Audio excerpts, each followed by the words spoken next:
Le dernier Cena Orton de tous les temps, nom d'un chien. C'était un événement énorme. On attendait ça avec impatience et l'interrogation s'empare de nos esprits.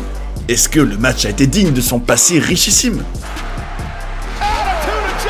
Je vais être cash avec vous, quelques éléments m'ont plu, mais d'autres me mettent dans une rage intense et je vais être obligé de les tataner. Prenez-vous un café bien chaud et parlons Backlash 2025, bon sang. Vous êtes bien sur Journey Catch, mon avis tranché sur le dernier Cena Orton. C'est parti. On était le 10 mai 2025, mes amis, et c'était le grand soir. Peut-être le dernier Cena Orton de tous les temps.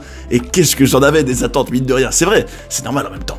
J'avais passé tellement d'années à idolâtrer cette affiche, à passer tellement de beaux moments devant leur match à SummerSlam 2007, le triple threat de WrestleMania 24 avec aussi Triple H, évidemment leur classique de 2009 et tant d'autres. Et je me disais quand même, cette affiche, c'est une des plus belles affiches de la WWE.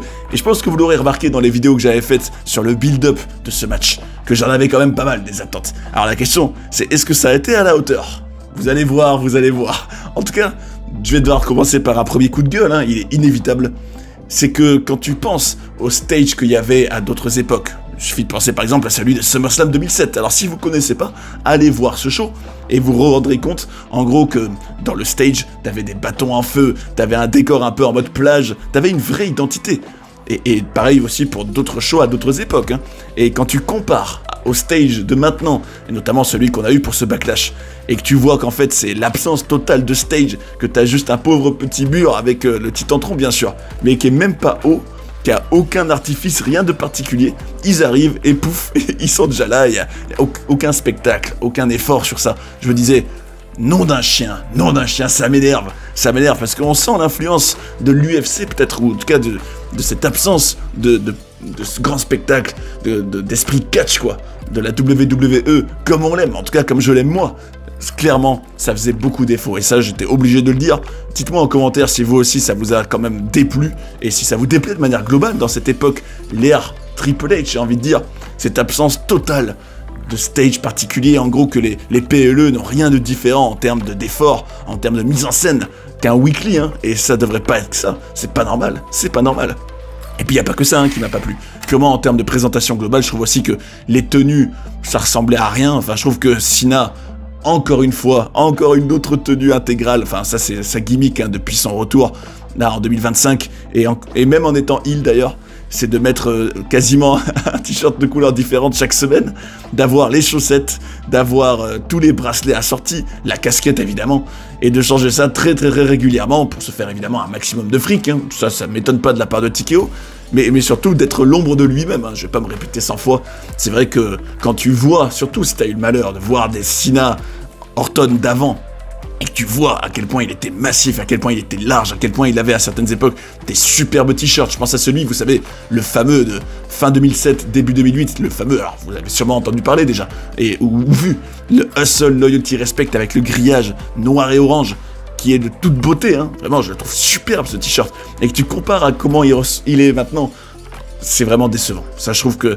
ça pourrait être 100 fois mieux. Alors, c'est sûr qu'après son physique, c'est sûr qu'il est beaucoup moins large et il est moins massif qu'avant. Hein. Ça, c'est le Cena qui n'est que l'ombre de lui-même. Mais bon, très dommage. Et puis, Orton, bon, ça allait quand même mieux. Hein. Orton, pour moi, je trouve qu'il a heureusement gardé de la carrure. Il est même plus large et plus massif que 2009. Hein. Donc, c'est un peu des trajectoires inverses entre les deux hommes. Le fait est que le match en lui-même, je vais vous dire, c'était pas à la hauteur de ce que j'attendais sur un point en particulier déjà, le manque d'émotion. Quand même, on parle de cette affiche qui a une telle histoire, fallait faire toute une écriture qui rappelait peut-être des moments forts de leur rivalité, des clins d'œil, des références à certains de leurs plus grands matchs, et on n'a rien eu de tout ça. D'ailleurs, je trouve que même eux, Cena et Orton eux-mêmes, auraient peut-être pu prendre parfois plus de temps, ou qu'on ressente davantage leur émotion, quoi. Alors, on a ressenti de l'émotion, je dois quand même le reconnaître, à la fin, quand Cena est reparti. Mais de manière globale, je trouve que ce match en manquait. Alors qu'on parle quand même de ce qui était potentiellement le dernier Cena Orton de tous les temps. C'est pas rien. Et au final, ça a plutôt été remplacé par plein d'incohérences et plein de choses que je trouvais indignes de cette affiche énorme. Vraiment très dommage. On n'a pas du tout été dans le côté profond, le côté référence au passé, loin de tout ça, rien du tout. Et c'est bien dommage parce que malheureusement, ça reflète encore une fois une WWE qui non seulement n'est plus dans le côté humain, le côté émotion, le côté authentique, mais purement dans du booking qu'on a vu et revu et revu. Et vous allez voir pourquoi ça m'énerve à fond. Alors, c'est vrai que je devrais aussi rajouter juste que il n'y a pas que ce match qui manquait d'émotion. Finalement, les craintes que j'avais au tout début de cette storyline, malheureusement, se sont avérées réelles. Dites-moi si vous aussi ça vous a déçu, parce que je me rappelle quand on a appris que ce serait Cena Orton à Backlash, qu'Orton venait d'attaquer Cena après WrestleMania. Moi, personnellement, je me disais déjà, ce serait magnifique, ça pourrait l'être en tout cas, s'il y avait tout un grand hommage à cette superbe rivalité. Si en gros il y avait une vraie écriture profonde, un vrai travail sur ça. Mais j'ai bien peur qu'avec la WWE moderne, il n'y ait rien de tout ça, et malheureusement j'ai eu raison.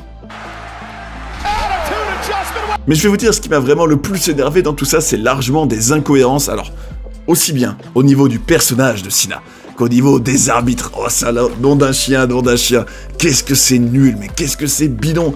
Les arbitres, c'est vraiment le grand n'importe quoi à la WWE. Mais déjà, commençons par Cena.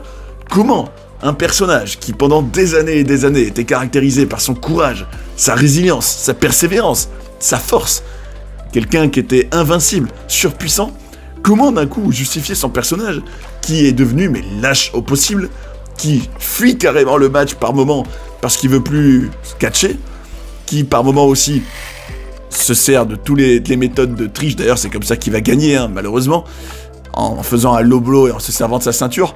Comment un personnage qui était si héroïque pendant des années, et surtout qui croyait en lui, qui croyait en ses aptitudes, est devenu d'un coup le prototype du heel WWE qui est lâche, qui triche, qui est fuyard, qui est pas courageux pour un sou.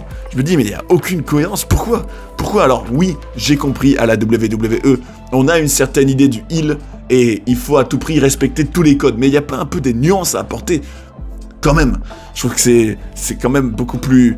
Ça doit être en tout cas plus profond et plus nuancé quand Cena devient d'un coup l'opposé extrême de ce qu'il a été pendant toutes ces années. Pour moi, ça a aucun sens. Ça a aucun sens.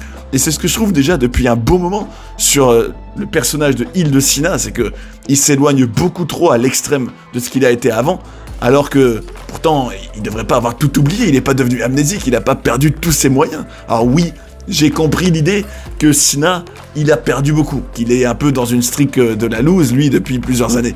Et que peut-être que sous l'impulsion de ça, on pourrait justifier qu'il ait complètement remis en question toutes ses valeurs et tous ses principes. Ok, mais là, on va beaucoup trop loin selon moi, mais ça va pas autant énerver que les ref bumps. Alors là, je vous invite à me dire en commentaire si vous, ça gâche votre expérience en tant que fan devant des matchs ou pas, mais moi personnellement, ça me met au bout du rouleau. En gros, qu'est-ce que je veux dire par là? Ce que je veux dire par là, c'est que les ref bumps, vous savez, c'est ces fameux moments où d'un coup l'arbitre est touché par un catcheur par accident, ou du moins, d'une manière ou d'une autre, se retrouve par terre. Et comme par hasard, il perd connaissance, ou il se roule de douleur par terre pendant très longtemps, et au moment pile où on va avoir besoin de lui, alors, et encore, mais si par exemple il y a besoin qu'il aille faire le décompte, ah ben d'un coup il se réveille, comme c'est magique, comme par hasard. Ou alors, quand par exemple il y a le babyface qui est sur le point de gagner, qui fait un pin qui dure même jusqu'à 10, mais que l'arbitre à ce moment-là il est dans les vapes, mais que par contre comme par hasard quand le heel fait son tomber, là il se réveille tout de suite, là il est pas fatigué, il est pas mal. Je me dis mais tout ça c'est complètement pas réaliste, c'est complètement incohérent, et encore plus quand tu te permets de faire plusieurs ref bumps, parce que oui mes amis, on a eu une quantité de moments avec des arbitres impliqués. On a eu un arbitre de réserve qui est venu, on a Nick Aldis et sa team d'officiels qui sont venus tenter de régler les problèmes. Alors ça, pourtant, je me dis, c'était quand même un des meilleurs moments, ça, en fin de compte, quand Orton a enchaîné les RKO, ça avait beauté. Dites-moi si vous aussi, vous avez adoré ça, quand Orton, il les a enchaînés à coups de RKO, ça, à la limite, c'était peut-être le meilleur moment du match, d'ailleurs. Mais de manière globale, c'est complètement incohérent. Et ça, alors, autant, je trouve que déjà, le finish en lui-même était très pauvrette, très lâche, et surtout, entre les finishers qui ne valent plus rien, entre le low blow, le coup de ceinture, les ref bump à gogo qui font qu'en réalité tu te dis si l'arbitre n'avait pas été dans les vapes, le face aurait déjà gagné peut-être 2 fois.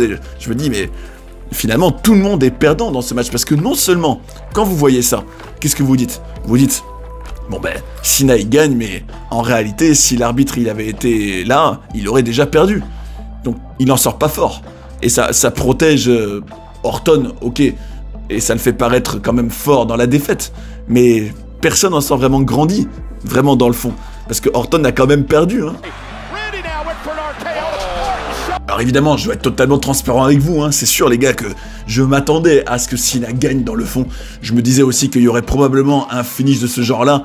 D'ailleurs, on se rendra compte que c'est quasiment exactement le même que celui de WrestleMania contre Cody Rhodes, hein. C'est un peu devenu la spéciale de John Cena, de faire l'enchaînement low blow, coup de ceinture, et faire le ref bump. Mais bon, si on va avoir ça encore toute l'année, on va devoir être très patient, hein. Mais oui, je trouve surtout aussi que les finishers ne valent plus rien. Ça m'a vraiment choqué dans ce match, parce que surtout, croyez-moi, quand on s'est replongé dans des anciens Cena Orton, où parfois il suffisait juste d'un attitude adjustment pour gagner le match, et que là, tu vois Orton qui s'en relève de 2, 3, tu vois je sais pas combien de RKO, tu te dis mais finalement, les finishers ne sont plus du tout protégés, mais bon ça c'est quelque chose qui va plus depuis un beau moment, hein. À la WWE, c'est pas propre à ce Cena Orton, c'est le fait en gros de sans arrêt créer des false finishes. Ça depuis qu'ils ont compris que les fans hardcore de catch, en tout cas ceux qui sont encore là, hein, ceux qui ont pas été au bout du rouleau et qui sont fidèles par-dessus tout à la WWE, qu'ils adorent ça, qu'ils adorent. En gros qu'il suffit d'un finish et que ça aille jusqu'à 2,5 pour qu'ils se mettent à chanter que This is awesome. Ah c'est fabuleux, c'est fabuleux.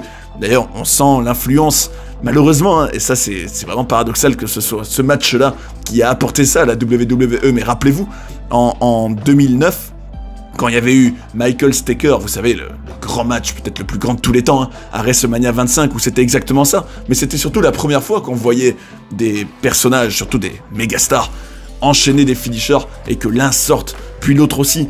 Et depuis, on a l'impression qu'ils se sont dit « Ah ben waouh, ça a fait tellement de réactions, ça a tellement plu à tout le monde, ça a tellement marqué les gens, ah ben on va le faire à tous les matchs. » Sauf que quand tu le fais à tous les matchs, ça ne vaut plus rien, c'est nul, ça m'excède.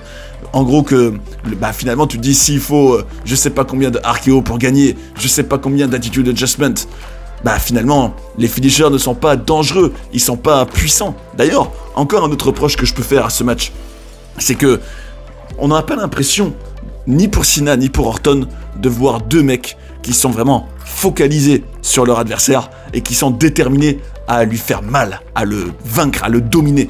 On a beaucoup plus l'impression que par exemple un Randy Orton prend vraiment énormément en considération les fans, tout comme Cena d'ailleurs, et qui veut créer des moments comme ça, où il fait réagir les fans, il fait parfois des moments pour eux, dans l'espoir de les faire réagir, de les faire chanter, de les faire être choqués, et je me dis, avant c'était pas du tout comme ça. Par exemple, si vous regardez des anciens Cena Orton et que vous voyez Orton, pour moi à son âge d'or, hein, à l'automne 2009, quand il était vraiment en mode... Alors j'aime bien dire ça, en gros que c'est le tunnel vision, en gros qu'il est focalisé à 100% sur sa proie et qu'il est vraiment comme si rien d'autre n'existait dans sa tête. Il est vraiment concentré à fond sur son Cena par exemple, dans l'idée de le blesser, de tout faire pour le tuer. Et qui s'en fiche royalement, hein, de ce que les fans peuvent faire, s'ils peuvent applaudir, s'ils peuvent être contents, pas contents, ils s'en fichent. En gros, on a perdu cette idée à la WWE d'avoir des catcheurs qui sont là et dont les prises sont faites pour faire mal à l'autre et pour gagner. On n'a pas l'impression de voir des catcheurs qui veulent gagner. On a l'impression de voir des catcheurs qui font des spots, des moments pour faire réagir, pour faire plaisir aux fans. Et surtout, un booking qui transparaît de lâche et où il n'y a pas du tout de psychologie et de réalisme. Mais bon, je dois quand même dire que j'étais heureux de les revoir ensemble, c'est sûr que ça fait quand même quelque chose. Surtout, quand tu les vois aujourd'hui, c'est le temps qui a passé, c'est logique, hein. Donc forcément, ils paraissent bien plus vieux. Et surtout, si vous l'avez fait, bel esprit à vous. C'est vrai que regarder ce match en ayant regardé juste avant peut-être des anciens Cena Orton, c'était encore une autre expérience. Ça enrichissait, je trouve, l'expérience de regarder ce match de Backlash 2025. Tu te disais, oh là là, ils étaient déjà l'un contre l'autre dans le ring il y a 18 ans en arrière à SummerSlam 2007 par exemple. Et ça n'a plus rien à voir eux-mêmes en termes d'être humains, ils ont vieilli forcément. Mais d'un autre côté, ça fait quand même énormément de nostalgie et d'émotion. Et ça c'est quand même beau. J'étais quand même heureux parfois de prendre du recul, de les voir ensemble dans ce ring et me dire, c'est ces deux mecs-là que t'as regardé catcher ensemble pendant toute ta jeunesse, que t'as adoré, dont les affiches t'ont fait rêver. Je repensais évidemment au I Quit match de Breaking Point 2009. Ça, s'il fait partie de vos préférés, je vous félicite, parce que moi, c'est clairement... Alors lui, et à la limite, le Iron Man match de Bragging Rights 2009, mes 2 Cena Orton préférés. Et je repensais à tout ça, je me disais, waouh, c'est quand même fou de les revoir, tout ce temps après, ensemble, partager ce ring. Et ça faisait plaisir, ça pour le coup, c'était pour moi le meilleur élément de ce match, c'était de revivre ça. Tout comme, il y avait quand même quelques bons moments, hein, ça, ils m'ont plu, comme je vous l'ai dit, l'enchaînement de RKO de Randy Orton, Orton qui nous a fait sa spéciale, hein, comme souvent, quand quelque chose ne se passe pas comme il le veut lui. Là, en l'occurrence, que la table ne se brise pas, hein, quand il a voulu jeter Cena à travers et qu'il était excédé. C'était le Randy Orton comme je l'aime. et non, ça c'était quand même cool à voir. Non, il y avait quand même des beaux moments, hein, je vais pas le tataner à 100%, même si ce que je tatane le mérite. Mais dans l'ensemble, surtout quand t'étais vraiment immergé à fond dans leur passé, c'était quand même un beau moment. Et en fin de compte, peut-être que c'est ça le bilan que je fais de ce match, c'est que c'était une histoire, en l'occurrence un Cena devenu totalement heel, qui fuit, qui triche, un Orton qui tente tout mais qui a pas de bol avec l'arbitre, tous les ref bumps, Cena qui la joue en mode vicieux, avec les rôles inversés par rapport à des années en arrière, dans ce qui est donc leur dernier affrontement de tous les temps, mais sans tout l'aspect émotion et sans tout l'aspect référence au passé. C'est dommage, mais bon, on va dire que c'était sans artifice, quoi. Alors je retiendrai quand même un moment qui m'a particulièrement surpris vers la fin, au moment où Cena venait de gagner et qu'Orton était déjà parti. On voyait Cena quitter le ring et il semblait très ému. Et personnellement à ce moment-là, je savais pas trop sur quel pied danser, mais ça m'a plu parce que on voyait un Cena qui était peut-être sensible au chant des fans, qui se rendait compte qu'il venait peut-être d'affronter Randy Orton, son meilleur rival et un de ses meilleurs amis dans la vie, pour la dernière fois de sa carrière. Je me disais, voir un Cena qui montre un peu d'émotion et qui avait l'air peut-être un peu tiraillé, qui se disait « Ouais, j'ai choisi maintenant d'être dans le rejet total des fans, de leur dire qu'ils ont aucune importance pour moi, qui m'ont maltraité pendant toutes ces années, mais paradoxalement, je les entends chanter « Thank you Cena, c'est la dernière fois que je suis ici à St. Louis dans le Missouri.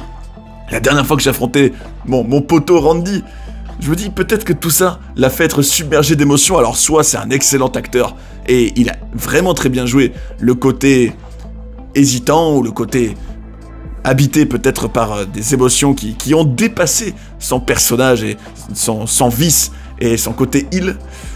Soit c'était totalement sincère et pas prévu. Bon, je sais pas, hein, on en apprendra davantage probablement dans la suite de tout ce qui concerne John Cena, mais j'ai trouvé ça beau d'ailleurs. C'est quand même à relever que R-Truth était intervenu. Bon, c'est sûr qu'il y a eu énormément d'interventions. Ça d'ailleurs, c'est quand même quelque chose qui était une constante dans ce Backlash 2025. Des interventions partout. Et finalement, c'est ça le problème. C'est que qui en sort grandi? Personne. C'est dommage. Mais bon, c'était quand même drôle, voir R-Truth. Surtout, vous savez, ce qui est encore plus cruel pour lui, c'est qu'il a voulu protéger son héros, plutôt son idole de jeunesse, John Cena, et qu'il allait le voir en conférence de presse, juste derrière, et qu'il a fini par se prendre à un attitude adjustment à travers la table. D'ailleurs, probablement pour mener à un Cena contre R-Truth, a priori, au prochain Saturday Night Main Event. On verra ce que ça donne, mais bon, ça m'a quand même fait rire. Mais je retiendrai, voilà, ce moment d'émotion finale, où on savait pas trop si c'était un Cena qui va peut-être d'ailleurs, avec ce genre de moment qui s'accumulerait, être de plus en plus hésitant, et peut-être retourner du côté du bien et de la lumière, hein, qui sait. Franchement, ce serait un angle plutôt intéressant, hein, de voir un Cena qui regrette, et d'ailleurs ça pourrait justifier le retour du Final Boss au bout d'un moment, s'il voit que son Cena est en train de retrouver son âme, et en train de retrouver son humanité, alors qu'il lui a pris son âme, en faisant de lui son champion. D'ailleurs, le grand absent, hein, dans toute cette histoire, encore une fois, c'est The Rock. Ce serait quand même assez profond, assez psychologique, ça me plairait bien, et je regarderais ça avec grand intérêt. En tout cas, j'ai envie de vous dire, est-ce que vous trouvez que ce dernier, a priori, hein, Cena Orton, était quand même bien? Est-ce qu'il vous a diverti malgré ses lourdeurs créatives? Et ça... ils auraient pu s'en passer, hein. Ils auraient vraiment pu s'en passer. Malgré les incohérences sur le personnage devenu lâche, malgré l'absence totale de mise en scène, d'ailleurs, je devrais évidemment en parler, mais c'est devenu tellement normal. Les cordes blanches, bien sûr, les sponsors, partout. le fait que ce match soit sponsorisé par une marque de vodka et que tu vois que ça autour, que t'aies des marques partout dans le tablier du ring, ça me dégoûte, c'est moche, c'est indigne de toutes ces années à la WWE où le ring était sacré, où on touchait pas à tout ça, et depuis c'est devenu finalement un copier-coller de ce qui se fait à l'UFC dans l'octogone et partout autour. Mais où est l'authenticité, où est l'effort, le soin dans le détail, dans le spectacle? Tout ça, ça m'écœure dans le fond, mais j'en parlerai un jour et je me lâcherai une bonne fois pour toutes sur tout ça parce que ça m'excède et c'est nul. On crache sur des années d'histoire et ça m'énerve. Bref, dites-moi ce que vous en avez pensé et j'en profite pour vous dire un grand merci. Tous ceux qui commentent, tous ceux qui likent, tous ceux qui contribuent à la vie de la chaîne, vous êtes au top. Et croyez-moi, je me régale à lire tout ça, surtout que c'est là en l'occurrence un sujet méga intéressant où il y a des avis divers et variés. Je suis bien curieux de savoir ce que vous en pensez. Et j'en profite pour vous donner rendez-vous le 19 juin. Alors, vous savez, un des personnages marquants de toutes ces années où Cena Orton étaient les deux grandes stars de la WWE, et un de ceux qu'on a essayé de construire comme un de leurs successeurs potentiels, c'est un certain Alberto Del Rio. Et oui, vous savez bien, Alberto Del Rio. Et c'est vrai que il a une sacrée vie remplie de polémiques et de controverses, ce Del Rio. Rien que tout ce qui concerne Paige, vous en avez peut-être entendu parler, mais est-ce que vous connaissez tous les détails sur les problèmes dans lesquels il a été embourbé pendant son parcours? En tout cas, sachez que ce 19 juin, il y aura un documentaire sur ce Alberto Del Rio, sa face cachée, toutes les casseroles autour de lui, et franchement, on regarde différemment le Alberto Del Rio en connaissant tout ça, donc je vous invite à être présent le 19 juin, vous apprendrez probablement des choses sur lui, ou alors vous, en tant que fan de lui, vous serez comblé, parce qu'on parle aussi bien sûr de toutes les grandes choses qu'il a accomplies dans son parcours malgré tout, et on se régalera ensemble. En tout cas, espérons que par la suite, les prochains matchs de Cena, de sa grande tournée d'adieu, soient quand même moins lourds, moins prévisibles, moins incohérents, avec plus d'émotion, plus de storytelling et plus de profondeur. Ça fera du bien à tout le monde. D'ailleurs, si vous avez envie de découvrir des documentaires sur des personnages incroyables ou d'apprendre plein de coulisses et de controverses de la WWE, j'ai tout ce qu'il vous faut ici. J'espère que vous avez passé un bon moment devant cette vidéo et je vous invite à rester sur Johnny Catch pour en voir d'autres. A tout de suite. And that's the bottom line, 'cause Stone Cold said so.